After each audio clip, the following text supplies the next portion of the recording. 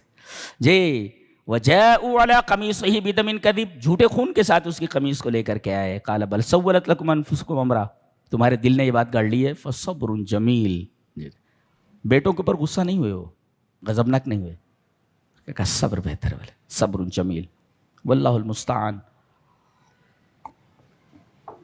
اب یہ ایک سین یہاں ختم ہوا ہے، پردہ گرا۔ اب دیکھو ادھر سے ایک قافلہ آ رہا ہے، اسے پانی کی ضرورت ہے، کنواں دیکھا، ڈول ڈالا، انہوں نے ڈول کو پکڑ لیا، باہر نکالا، وہ خوبصورت لڑکا ہے، بولے ہاں، قال یا بشرا ھذا غلام، ارے سنو خوشخبری، یہ تو لڑکا نکل آیا، اور اسے پونجی سمجھ کر کے، سامان سمجھ کر کے چھپا لیا کہ بیچ کر کے پیسہ لے لیں گے، بک گئے مصر کے بازار میں۔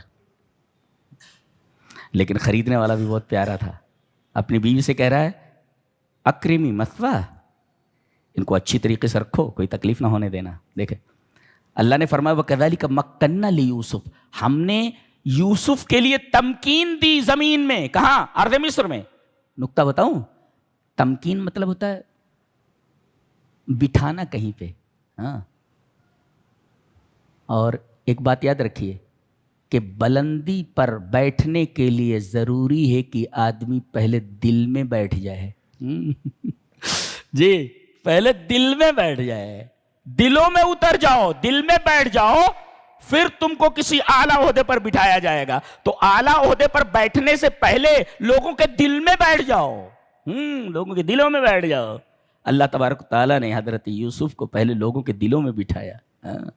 بادشاہ نے ایسے ہی نہیں بلایا تھا، خواب کی تعبیر کوئی نہیں بتا سکا، انہوں نے بتایا، دل میں بیٹھ گئی ہے اپنے جمیل خلق کی وجہ سے، اور پھر مصر کے بادشاہ بن گئے آگے۔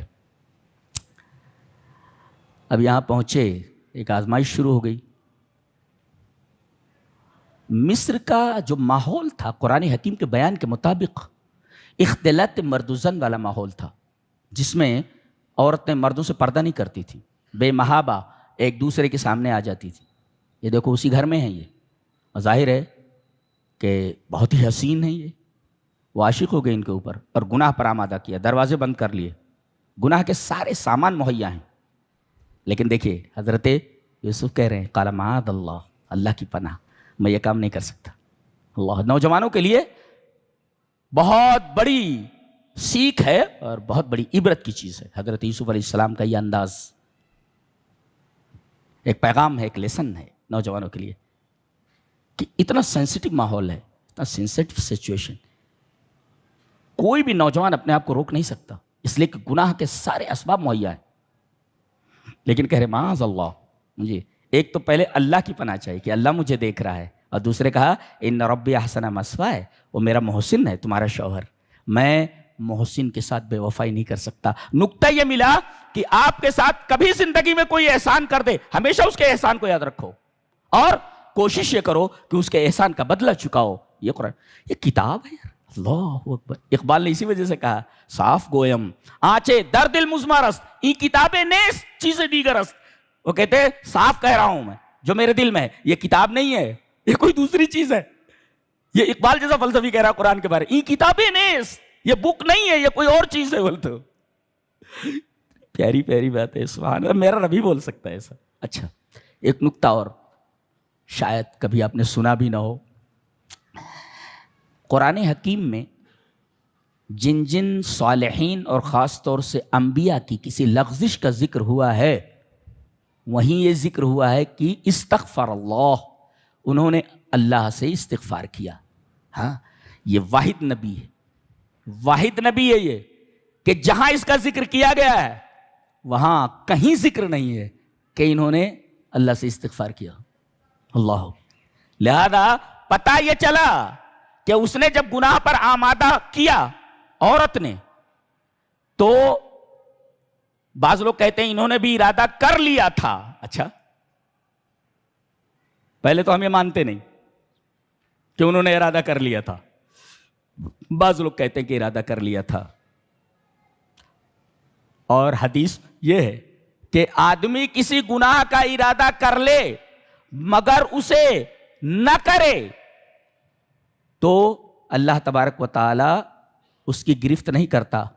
صرف ارادے پر گرفت نہیں ہوتی بلکہ آدمی کے فعل پر گرفت ہوتی ہے. تو اگر انہوں نے ارادہ کر بھی لیا تھا تو فعل سرزد نہیں ہوا, لہذا اسے گناہ نہیں کہتے.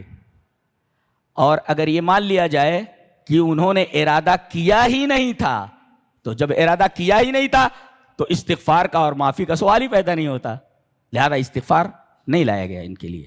یہ مطلب. اچھا, انہوں نے یہ گناہ کیوں نہیں کیا؟ کیا چیز دیکھ لی انہوں نے؟ کہتے ہیں لولا ارآ برہان رب, اپنے رب کی دلیل دیکھ لی انہوں نے, اپنے رب کی دلیل. قرآن حکیم میں یہ بات موجود نہیں ہے کہ وہ دلیل کیا تھی. بہت سارے لوگوں نے بہت ساری وجوہات بیان کی ہیں, اس کو چھوڑ دیجئے. قرآن حکیم نے بیان کیا کہ کوئی دلیل تھی, وہ دلیل دیکھا انہوں نے اور رک گئے. اللہ. اس کے بعد جو ایک بات بتائی جا رہی ہے کہ اتنے بڑے گناہ سے, اتنے سینسٹیو سچویشن میں آدمی بچا کیسے؟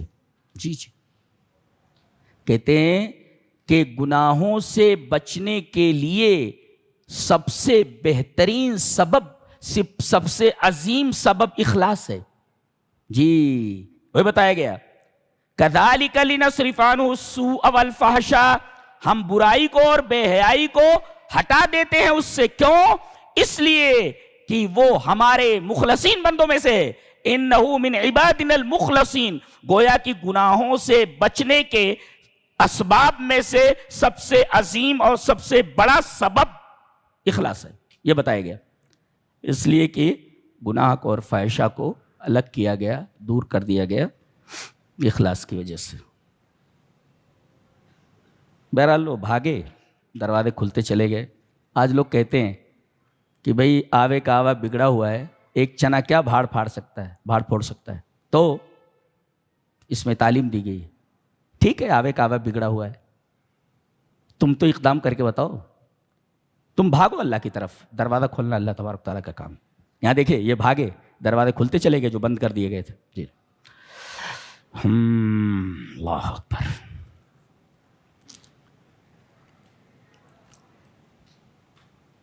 کوئی شخص جیل میں بند کر دیا جائے تو ضروری نہیں کہ وہ مجرم ہو. بہت سارے بے گناہوں کو بھی پس زندہ پھینک دیا جاتا ہے. جی تو اس کا یہ مطلب نہیں کہ جو جیل میں چلا گیا وہ گنہگار ہے, مجرم ہے. نہیں, دیکھو یہاں جیل میں چلے گئے یہ گنہگار تھوڑی ہے. اللہ. اچھا, ایک نکتہ اور ملا کہ جہاں بھی رہو لوگوں کے سامنے توحید کا پیغام رکھو. سب سے پہلے انہوں نے اپنے جیل کے 2 ساتھیوں کے ساتھ جو معاملہ کیا ہے یہی کہ توحید کا پیغام ان کے سامنے رکھا. کیا؟ یا صاحب السجن ارباب متفرقون خیر من اللہ الواحد القہار. اے میرے جیل کے ساتھیوں, پتہ یہ چلا کہ دعوت بڑے نرم انداز میں دی جانی چاہیے, چیز سختی نہیں برتنی چاہیے. تو کافر, تم منافق, تو پھلاں, ایسا نہیں. دعوت کا انداز یہ ہے کہ نرمی سے قرآن کی طرف بلایا جائے, اللہ کے رسول کی طرف بلایا جائے, توحید کی طرف نرمی اختیار کی جائے, سختی نہ کی جائے. جی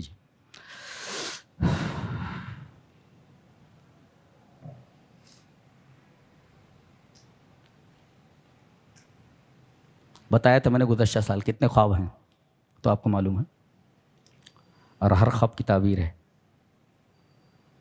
مسئلہ یہ تھا کہ 7 سال جو زرخیز ہونے والے ہیں اور خوشحالی کے ہیں, ان میں غلوں کو کس طرح اگایا جائے اور ان کو اسٹور کس طرح کیا جائے. یہ طریقہ بھی حضرت یوسف علیہ السلام نے وحی الہی کے ذریعے بتایا ہے کہ اگر غلے کو اس کی بالیوں میں رہنے دیا جائے تو کافی دیر تک چلتے ہیں.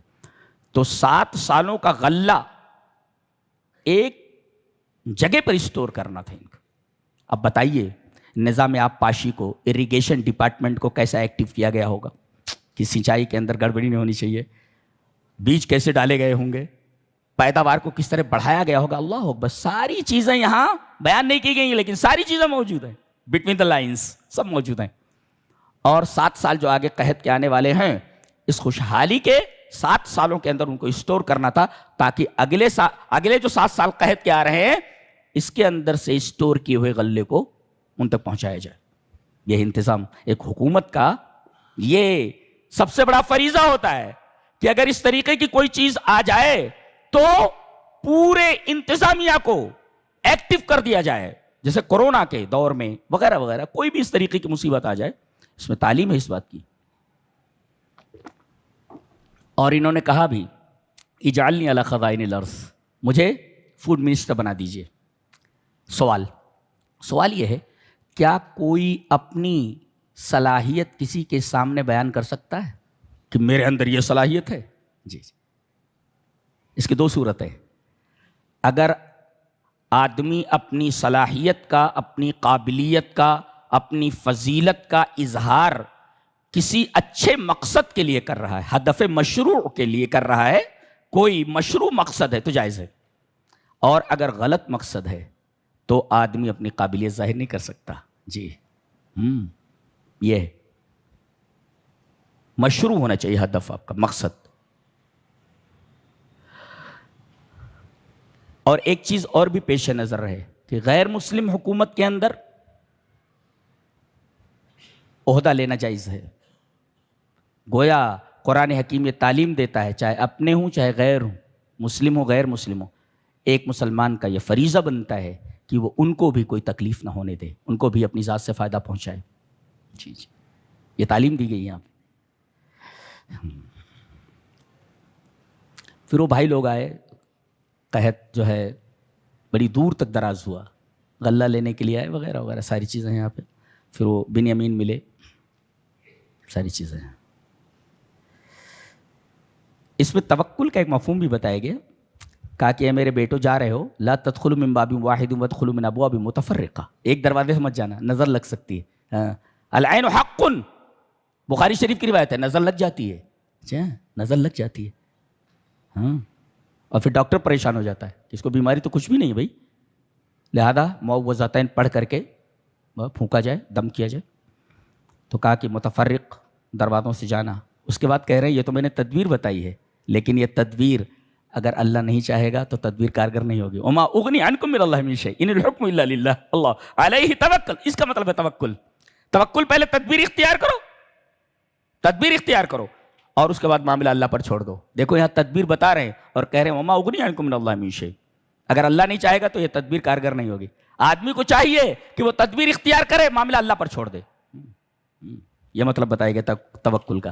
توکل کا مطلب یہ نہیں کہ آدمی ہاتھ پیر کٹا کر کے گھر میں بیٹھ جائے اور آسمان سے خوان نعمت اترنے کا انتظار کرے.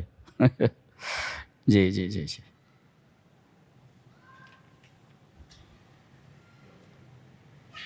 اللہ، یہ بتایا گیا کہ اپنا غم اللہ کے سامنے رکھنا چاہیے. اس لیے کہ دنیا کے سامنے اپنا درد رکھو گے، اپنا غم رکھو گے، اپنی پریشان، ہنسے گا، سامنے اظہار ہمدردی کرے گا، مگر پیٹھ پیچھے کہے گا برباد ہو گیا. بولے تو برباد ہو گیا، کچھ نہیں اس کے پاس، بہت ذلیل آدمی. لیکن ایک دربار ایسا ہے کہ وہاں اپنا درد بیان کرو تو وہ کسی کو بتاتا نہیں ہے، اور آپ کے درد کو دور کرنے کی قدرت رکھتا ہے، سنتا ہے. اور وہ ایسی ذات ہے کہ اگر لفظوں میں اپنا درد نہ بیان کر سکو تو دل کی دھڑکنوں سے بھی واقف ہے. دل کس انداز میں دھڑک رہا ہے میرے رب کو معلوم ہے. میرے رب کو معلوم ہے کہ دل انسان کا کس طرح دھڑکتا ہے، کیا چاہتا ہے. بغیر بولے معلوم ہو جاتا ہے اس کو کہ کیا کہنا، کیا چاہتا ہے. قال انما اشکو بثی وحزنی الی اللہ، میں اپنا درد اور غم اللہ کے سامنے بیان کرتا ہوں، اس کی شکایت کرتا ہوں. اللہ، تو ہمیشہ اپنے غموں کو اللہ کے سامنے رکھو. تہجد کے پابند بن جاؤ، مانگو مل جاتا. علاج کہیں ہے، دوا کچھ دی جا رہی ہے، وہ دوائی نہیں کھا رہے ہو، اسی وجہ سے ریئیکشنز ہے نا. بیماری کچھ ہو دوا کچھ دی جائے ریئیکشن ہو جاتا ہے. ہاں اللہ اکبر. پھر تعبیر خواب پر یہ سورہ ختم ہو جاتی.